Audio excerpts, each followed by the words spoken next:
This is a bird feeder, and everything to my left is my attempt at making it squirrel-proof. If they want the bird seed, they will first need to pass through what is basically an 8-part Ninja Warrior obstacle course for squirrels. This course is extremely challenging. It is not for the timid of heart. But out of the gate, I will admit that in hindsight, that I completely underestimated my adversary. Now, if you're wondering why I would go through all this trouble, we need to go back 8 weeks ago when I found myself stuck at home and very bored. So I installed a bird feeder and decided to become a bird watcher. And it was just so lovely. Until they showed up. Now luckily my bird feeder had a wire cage around it, big enough for the birds to slip inside, but small enough to prevent the squirrels from getting the food. And that worked really well until right here. For me, this was like the moment in Jurassic Park when they realized the velociraptors can open door handles. And once the door was open, it was clear this wasn't their first rodeo. They basically cleared this whole tube of birdseed by the end of the day. Mind you, this bird feeder was advertised as being squirrel-proof, so I bought another squirrel-proof bird feeder to replace it. It's got this outer cage suspended by some springs, and so if a bird comes and lands here, it doesn't weigh that much and it has access to the seeds. However, if a squirrel comes, they'll grab onto this cage. Its weight will force the springs down, thereby preventing access to the seeds. I have no idea how the squirrels could possibly outsmart this, but let's see. And this one worked exactly as intended. You can see the birds love it, but when the squirrel comes along, the cage shifts down and now all the seed ports are covered up. Every time they tried, it was the same results. However, the next morning, this guy manages to unclip the springs that hold the cage up, which means the cage stays in the lowered position where it blocks all the seed openings. Problem with that is now they can get to the lid. But this bird feeder lid doesn't hinge open to give direct access, so he goes with a different tactic, where he now has access to all the birdseed he wants. And so I decided I would try one more bird feeder design. Okay. Wow. It almost feels intentional at this point. This one's supposed to work well because it's got this baffle, which is supposed to keep the squirrels from just coming straight down and getting to the seeds, and more importantly, there's no way for them to rip this off. We'll see. This one debuted to similar results. As he hangs by a few toes, this is when I really started to gain an appreciation for what they were capable of. It definitely seemed like this bird feeder was their favorite. Okay. Yeah, they're flexing on me for sure. And at this point, a plan was forming in my head, but just to be thorough, I moved the post away from the fence, and I can't say I was surprised when they just climbed it. Nor was I surprised to see they could shimmy up and down a small metal pole, or even a large one for that matter. And whether they could climb a certain pole material was a moot point anyways because of this. Look at this! These guys are basically freaking rodent-sized Simone Biles. And on some level, this is what it felt like when someone stole a package from my porch that didn't belong to them, and I harnessed that indignation, spending a year designing the Glitter Bomb bait package. Hello. Complete with special fragrances. Oh. If I could design a package to deter thieves, could I design a bird feeder to deter squirrels? And so after a couple weeks of brainstorming, designing, and building with my buddy John, we put it all together in this 20-second build montage.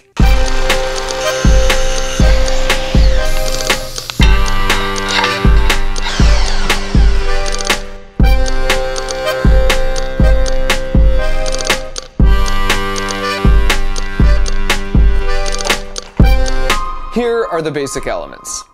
For starters, here's where I've placed their favorite bird feeder, at the end of the course, and to sweeten the deal, right below that, there's a trap door. And if they step here, it releases a butt-ton of walnuts and unfurls some celebratory banners. Why walnuts? I'm glad you asked. I'm using walnuts because over the course of a week, I put out a buffet of 7 different nuts and seeds. And all 4 times I repeated the experiment, walnuts were always the one they ate first. What's great about placing this here is it levels the playing field, as the birds can fly up and get as much food as they want anytime they need it. The squirrels, however, will have to work for it, because the only way to make it to this platform is if they work their way through my 8-part Ninja Warrior obstacle course, which all starts right here. This is the only platform on the course that has a pole that isn't covered in slippery stuff, which means this is where they have to climb up to enter the course. If they try and get up any other way, they can't keep a good grip and they just slide back down. So the first challenge is the Bridge of Instability. Now this may look easy, but the trick is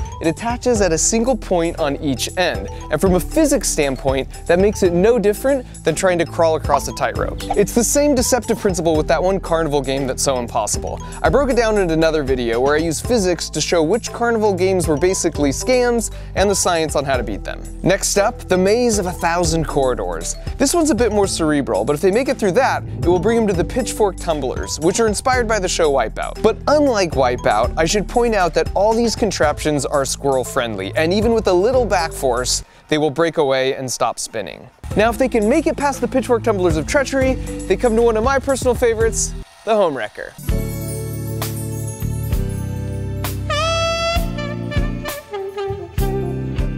I put her in to tempt the squirrel to lose focus on the real prize at the end of the course. Because this pad has a pressure sensor underneath it, and it connects to a microcontroller that has a relay that connects to a solenoid, that connects to a pneumatic piston, that connects back to this platform with the pressure sensor. And so if they stand here for more than 3 seconds, they've got to start the course all over again. Next up is the Slinky Bridge of Deception. I've suspended a juicy walnut right in the middle, but there's no way this bridge will support their weight, so it'll be interesting to see how they approach it. The sixth challenge is called the Tourist Trap. It's actually a bit of a reward for making it this far. If the squirrel sticks their head through this board my wife painted, it's just a photo op they can hang on the wall of their tiny squirrel nest. I'll place a walnut here as an incentive for them not to miss this unique opportunity. The penultimate challenge are the quad steps of Great Elevation. This is taken straight from Ninja Warrior, and this is super tricky because these pads are all totally smooth and placed at a 45-degree incline. And now for the last challenge. At this point, they are a mere few feet away from their ultimate goal, but if they're not careful, they'll have to deal with the Orbital Assist Platform, aka the Final Countdown, aka it's not a catapult, it's a squirrelapult. Which means they now have to go back and start all the way over from the beginning. Now if they want to avoid that fate, they just need to stand on this pad for less than 3 seconds. But once again, I've placed a diversion here. This one projects an optical illusion of anything you place in the bottom of this dish. It's actually super trippy and looks even more impressive in real life because the projected image is 3D. They're like $9 on Amazon, and I put a link that explains the juicy physics of how they work in the video description. Now with regards to squirrel safety, I know I seem to have this reputation of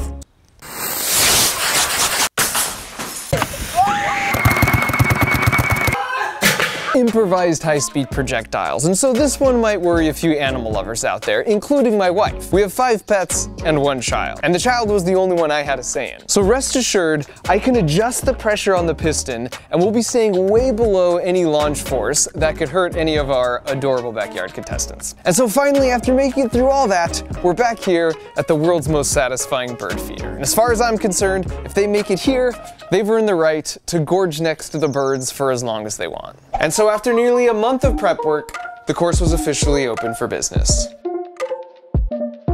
They could smell the walnuts at the final station, and you could see the gears turning because right above that was their favorite bird feeder. And so before long, we had our first contender.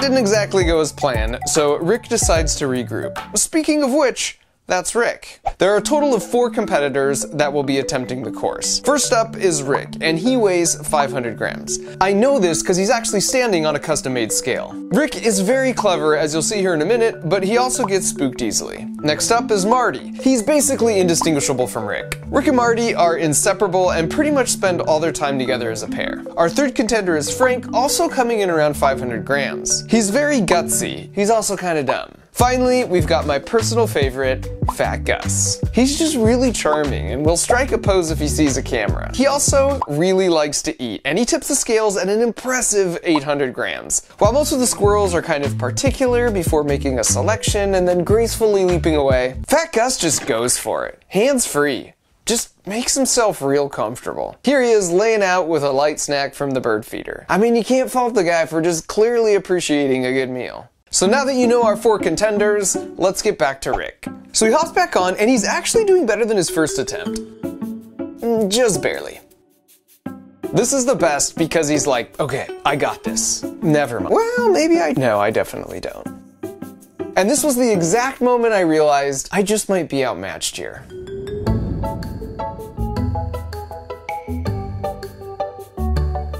Marty was watching Rick, and after a quick dip of his toes in the water, adopts his strategy right out of the gate. Oof, so close. But an excellent recovery. And Fat Gus, perhaps predictably, comes up a little short. Which brings us to the Maze of 1,000 Corridors, which, to be honest, they mastered this one pretty quickly. Here's a solid run from Fat Gus. And now for the pitchfork tumblers of treachery. Marty was like, yeah, that's a hard pass. Fat Gus is just like, abort!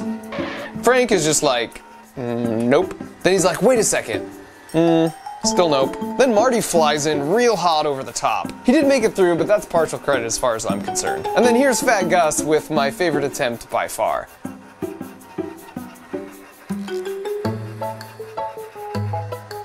And then Frank shows no fear, which helps him pull off this near-flawless run. And finally, Smart Rick surgically weaves his way through, essentially untouched. And I should mention, the squirrels were most active from 6 to 10 a.m., so every morning I've been getting up before the sunrise to start filming from in my house like one of those camouflage nature photographers. Only like a suburbanized version. I've also had a handful of streaming cameras rolling 24/7, which has allowed me to make such discoveries as, we have the world's worst guard dog.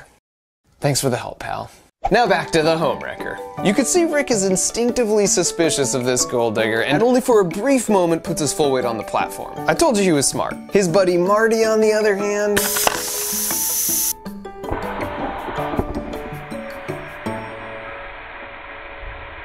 she is a cruel mistress.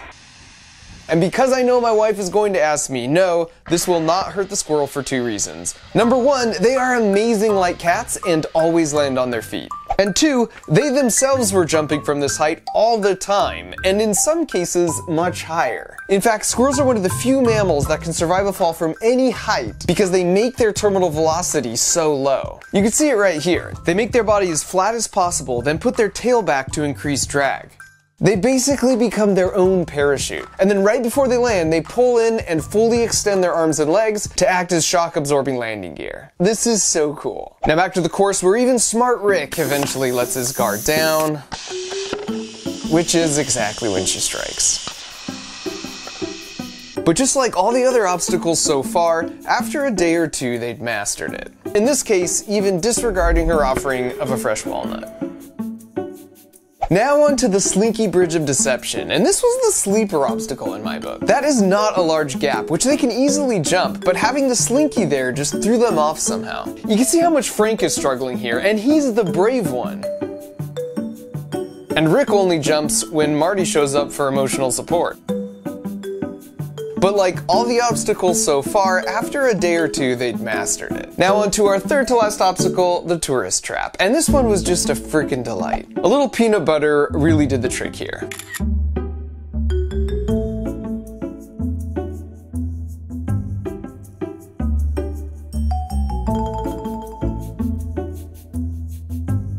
Now here comes Fat Gus, and I mean, how Fat Gus is this? He sees the camera and he's like, paint me like one of your French squirrels. Yeah?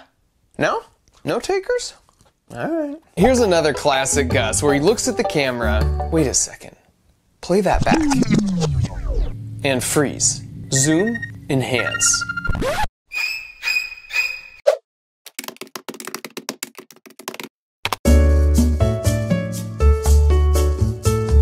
Well, turns out Fat Gus is not a dude. And he's pregnant. Which meant I was suddenly feeling real uncomfortable about all those weight comments. So after a bit of a pivot to smooth things over, we soldiered on to the quad steps of great elevation.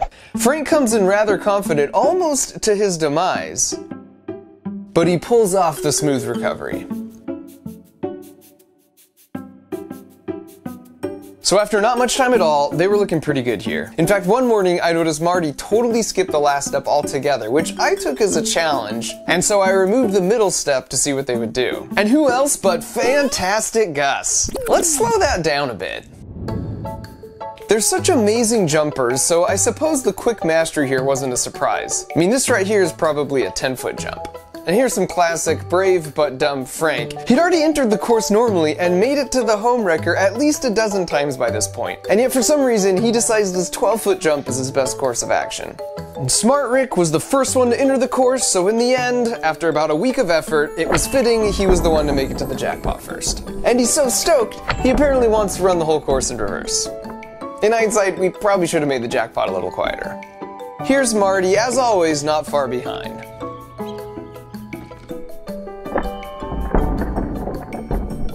He's also a bit flighty, as you know, which worked against him here because down below Fantastic Gus, ever the opportunist, comes through with a real stroke of brilliance. But pretty soon Marty comes back like, I'm the one who kinda earned that. And then Fantastic Gus is like, you snooze, you lose, sucker! And might I just say, Fantastic Gus, when you sit like that, you don't look an ounce over 700 grams. Eventually they learned that sound was a good thing, and they'd quickly return for their reward before Fantastic Gus got any ideas. So here's a single camera shot of a full run, and by the end all of them could do the full course in less than 40 seconds. And while we're watching, you might be wondering what happened to the Squirrelaput. Unfortunately, they didn't really fall for my illusion much, but I'm about to show you the 2 times they did. And as a promise to my wife, I turned the pressure to only 40% full power, so the acceleration the squirrel would feel is about half a G, which is 10 times less than a typical roller coaster. Additionally, I never turned on either the home wrecker trapdoor or the launch platform when I wasn't actively watching from inside my house where I had a manual override button. Because as safe as it was, something about launching Fantastic Gus just didn't feel right. Now what you're about to see is going to look pretty chaotic, but when we check the slow-mo, amazingly, I'll show you how the squirrel is totally in control pretty much the whole time. Alright, now here's a second angle.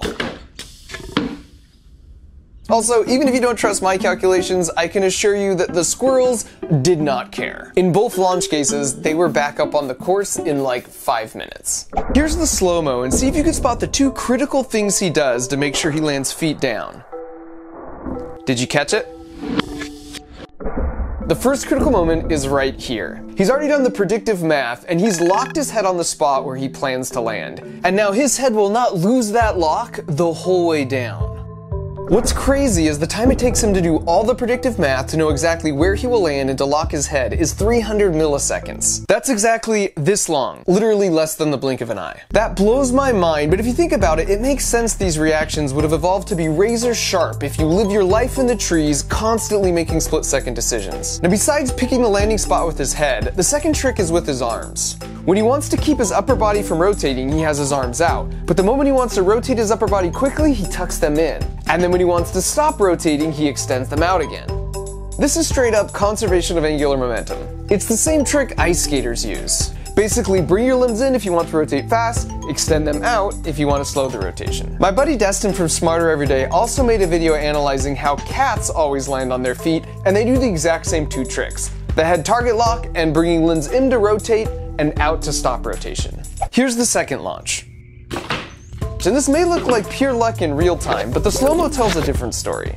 In that amount of time, he's already made a slight lateral push in that direction and locked his landing target with his head. We know from the previous clip he can rotate his body to any orientation, but he doesn't in this case because he sees his small push has already aligned him for the perfect landing.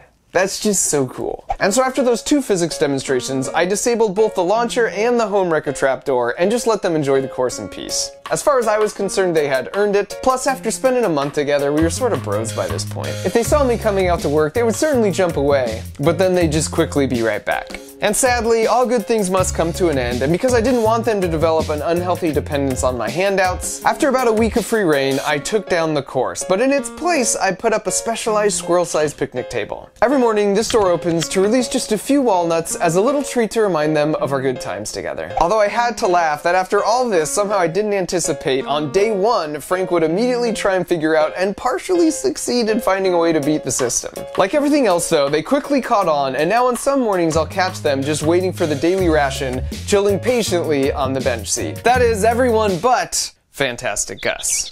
Don't ever change, buddy.